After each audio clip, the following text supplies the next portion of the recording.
शुदा ॻाल्हि करण जे बजाए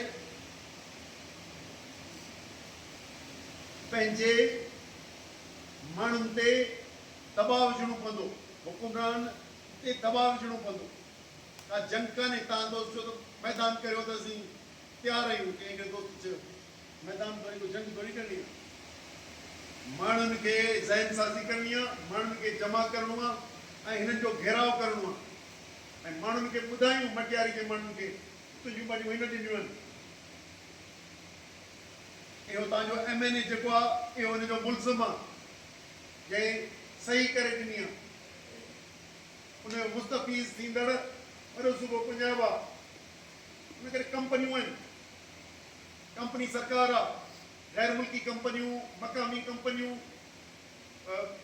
ठेकेदारनि जूं, सरकारी नौकरनि जूं कंपनियूं उन मुस्तफ़ीज़ आहिनि। उन करे असांखे पहिरीं देसी दलाल खे ज़ाहिर करे आङुर खणी ऐं जंहिं इहे फ़ैसिला करे ज़मीनूं ॾियारे थो, जेको पाणी ॾियारे थो, उनखे उघाड़ो करे क़ाबिल नफ़रत बणाइणो आहे।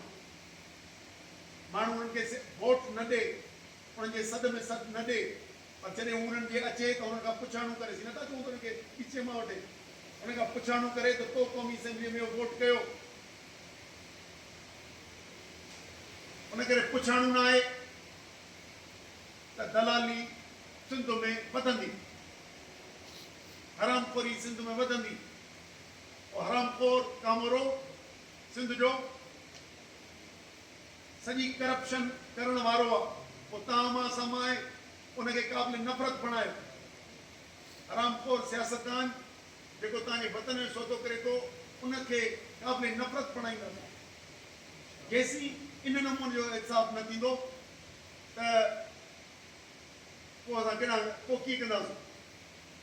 उन करे इब्तिदा हिते ई खां पोइ मुस्तफ़ीज़ थींदड़, पोइ वरी हॾा खाईंदड़, वरी कुल्हा ॾींदड़, सभिनी खे उघाड़ो कंदासीं।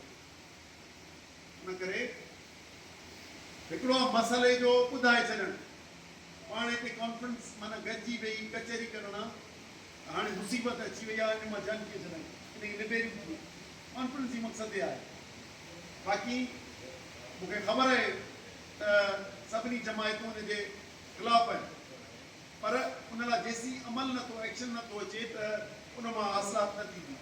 हिन वक़्तु वरी ॾिठो बलदियाती निज़ाम आणण जी कोशिशि थिए पई। बाबा सिंध में या हिकिड़ा फुरियल हक़ आहिनि, ॿिया मिलियल हक़ आहिनि।